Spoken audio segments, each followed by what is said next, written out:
বাংলাদেশ জাতীয়তাবাদী ছাত্রদল কেন্দ্রীয় সংসদ কর্তৃক প্রেরিত দেশ গড়ার পরিকল্পনা শীর্ষক আজকের এই প্রশিক্ষণ কর্মশালায় উপস্থিত বাংলাদেশ জাতীয়তাবাদী ছাত্রদল কেন্দ্রীয় সংসদের সংগ্রামী যুগ্ম সাধারণ সম্পাদক তানভীর আহমেদ তানু ভাই, উপস্থিত আছেন আমাদের বাংলাদেশ জাতীয়তাবাদী ছাত্রদল কেন্দ্রীয় সংসদের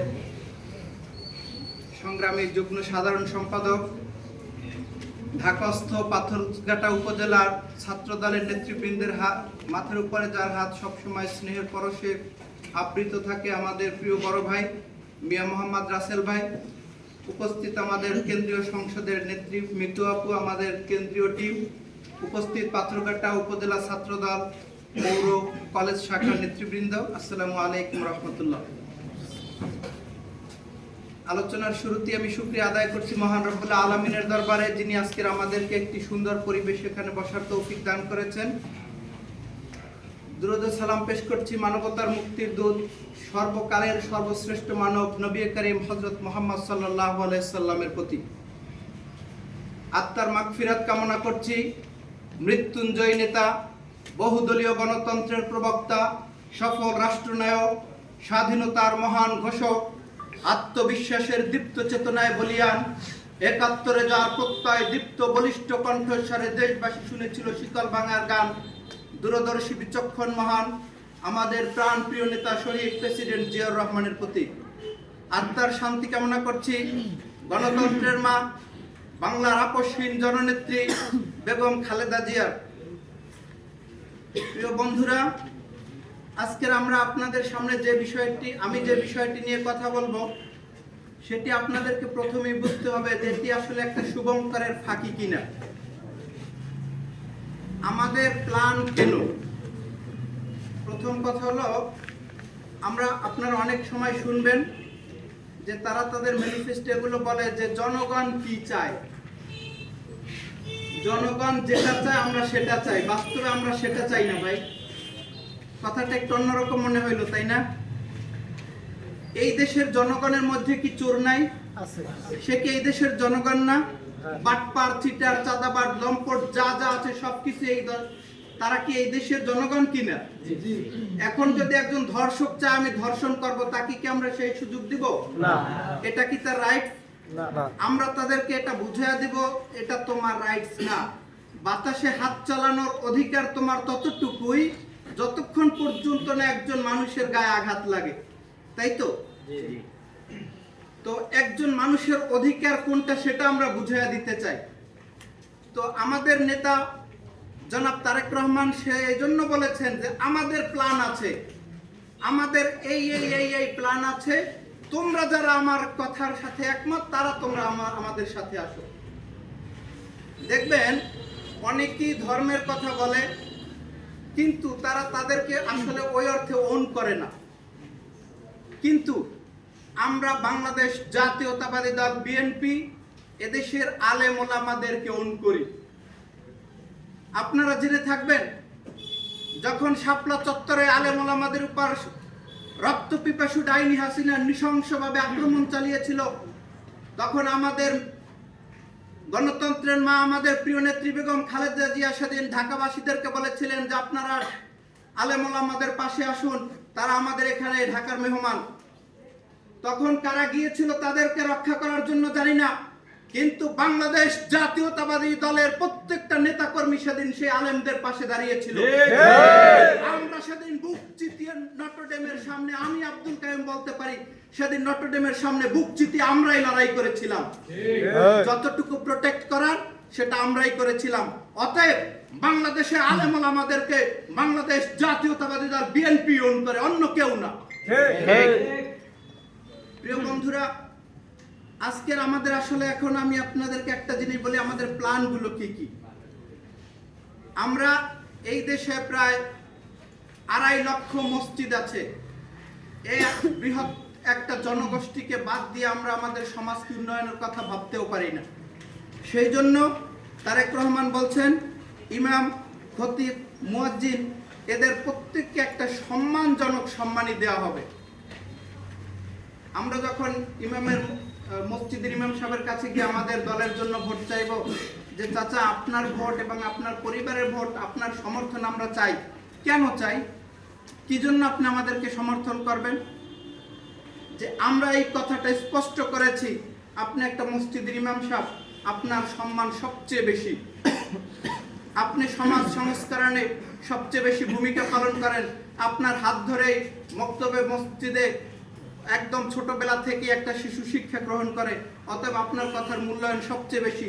আমরা আপনাকে অনুরোধ করি, আমরা যদি বাংলাদেশ জাতীয়তাবাদী দল বিএনপি যদি সরকার গঠন করতে পারে, তাহলে কি করবে? আপনাদেরকে একটা সম্মানজনক সম্মানী ভাতার ব্যবস্থা বাংলাদেশ জাতীয়তাবাদী দল বিএনপির সরকার গঠন করতে পারলে তারা করবে। অন্য কেউ কি সেটা করবে? না। অন্য সবাই মুখে অনেক কিছুই বলে, কিন্তু এরকম ভাবে স্পষ্ট করে তারা কেউ কিছু বলে না। তারাও বলুক যে আমরা কি করতে চাই। এরপরে আমরা কি করতে চাই? প্রত্যেকটা ধর্মীয় উৎসবে এবং বিভিন্ন উৎসবে এই আলেম ওলামাদেরকে, অর্থাৎ মসজিদ মাদ্রাসার যে মক্তবে আছে তাদেরকে নিয়ে আমাদের প্ল্যান, তাদেরকে একটা সম্মানী ভাতা দেওয়ার জন্য, যেটা সরকারি যারা চাকরি করে তারা পায়, প্রত্যেকটা ঈদে পায়, বৈশাখী ভাতা পায়। কিন্তু মসজিদের ইমাম সাহেব, তাদেরও তো ফ্যামিলি আছে, তাই না? তাদেরও তো ইচ্ছা হয় যে বৈশাখের সময় আমরাও একটু ইলিশ মাছ খাই, কিন্তু সেটা তাদের আসলেই সম্ভব না। 90% মুসলমান, আমি বাংলাদেশ জাতীয়তাবাদী ছাত্র দল বেসরকারি বিশ্ববিদ্যালয় কেন্দ্রীয় সংসদ যেটা আছে সেটার ধর্ম বিষয়ক সম্পাদক। আমার আসলে কাজটা কি? আমি অবশ্যই আলেম ওলামাদেরকে রিপ্রেজেন্ট করব। আমরা যদি কোথাও এরকম বৈষম্যের শিকার হই, সেখান থেকে আমি আলেম ওলামাদের পক্ষেই তো কথা বলবো।